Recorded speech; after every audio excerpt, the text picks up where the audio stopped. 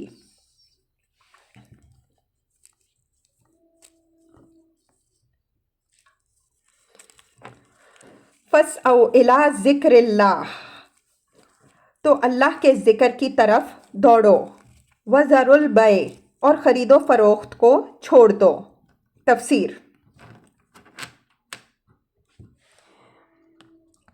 اس حکم میں ذکر سے مراد خطبہ ہے، کیونکہ اذان کے بعد پہلا عمل جو نبی صلی اللہ علیہ وآلہ وسلم کرتے تھے وہ نماز نہیں بلکہ خطبہ تھا، اور نماز آپ صلی اللہ علیہ وآلہ وسلم ہمیشہ خطبے کے بعد ادا فرماتے تھے۔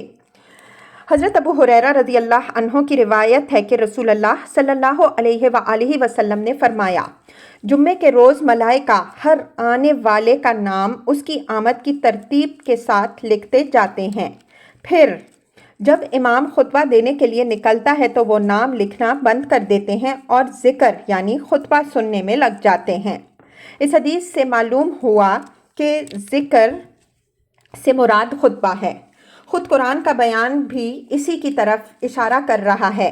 پہلے فرمایا فَاسْعَوْا إِلَىٰ ذِكْرِ اللَّهِ، خدا کے ذکر کی طرف دوڑو، پھر آگے چل کر فرمایا فَإِذَا قُضِيَتِ الصَّلَاةُ فَانتَشِرُوا فِي الْأَرْضِ، جب نماز پوری ہو جائے تو زمین میں پھیل جاؤ۔ اس سے معلوم ہوا کہ جمعے کے روز عمل کی ترتیب یہ ہے کہ پہلے ذکر اللہ اور پھر نماز۔ مفسرین کا بھی اس پر اتفاق ہے کہ ذکر سے مراد یا تو خطبہ ہے یا پھر خطبہ اور نماز دونوں۔ خطبے کے لیے ذکر اللہ کا لفظ استعمال کرنا خود یہ معنی رکھتا ہے کہ اس میں وہ مضامین ہونے چاہئیں جو اللہ کی یاد سے مناسبت رکھتے ہوں، مثلاً اللہ کی حمد و ثنا، اس کے رسول صلی اللہ علیہ وآلہ وسلم پر درود و صلات، اس کے احکام اور اس کی شریعت کے مطابق عمل کی تعلیم و تلقین، اس سے ڈرنے والے نیک بندوں کی تعریف وغیرہ۔ اسی بنا پر زمخشری نے کشاف میں لکھا ہے کہ خطبے میں ظالم حکمرانوں کی مداح و ثنا یا ان کا نام لینا اور ان کے لیے دعا کرنا ذکر اللہ سے کوئی دور کی مناسبت بھی نہیں رکھتا، بلکہ یہ تو ذکر الشیطان ہے۔ اللہ کے ذکر کی طرف دوڑو کا مطلب یہ نہیں ہے کہ یہ بھاگتے ہوئے آؤ، بلکہ اس کا مطلب یہ ہے کہ جلدی سے جلدی وہاں پہنچنے کی کوشش کرو۔ اردو زبان میں بھی ہم دوڑ دھوپ کرنا، بھاگ دوڑ کرنا، سرگرم کوشش کے معنی میں بولتے ہیں، نہ کہ بھاگنے کے معنی میں۔ اسی طرح عربی میں بھی سعی کے معنی بھاگنے ہی کے نہیں ہیں۔ قرآن میں اکثر مقامات پر سعی کا لفظ کوشش اور جد و جہد کے معنی میں استعمال ہوا ہے، مثلاً لیس للانسان الا ما سعی ومن اراد الآخرة وسعى لها سعيها فلما بلغ معه السعي وإذا تولى سعى في الأرض ليفسد فيها۔ مفسرین نے بھی بالاتفاق اس کو اہتمام کے معنی میں لیا ہے۔ ان کے نزدیک صحیح یہ ہے کہ آدمی اذان کی آواز سن کر فوراً مسجد پہنچنے کی فکر میں لگ جائے، اور معاملہ صرف اتنا ہی نہیں ہے، حدیث میں بھاگ کر نماز کے لیے آنے کی صاف ممانعت وارد ہوئی ہے۔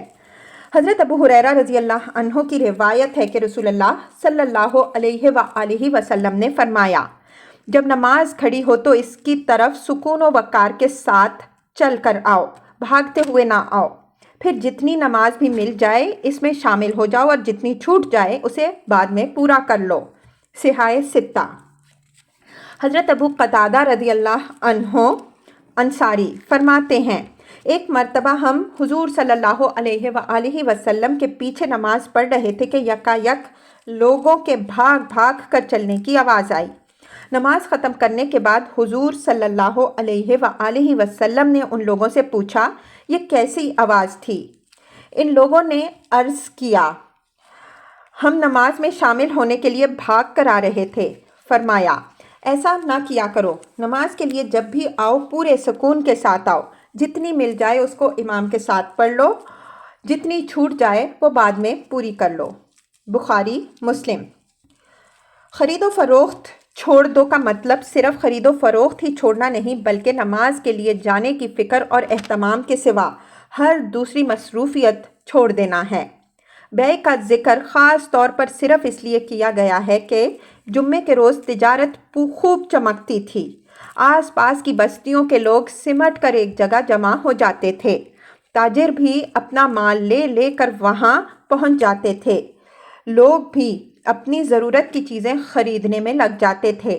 لیکن ممانعت کا حکم صرف بیع تک محدود نہیں ہے، بلکہ دوسرے تمام مشاغل بھی اس کے تحت آ جاتے ہیں، اور چونکہ اللہ تعالیٰ نے صاف صاف ان سے منع فرما دیا ہے، اس لیے فقہائے اسلام کا اس پر اتفاق ہے کہ جمعے کی اذان کے بعد بیع اور ہر قسم کا کاروبار حرام ہے۔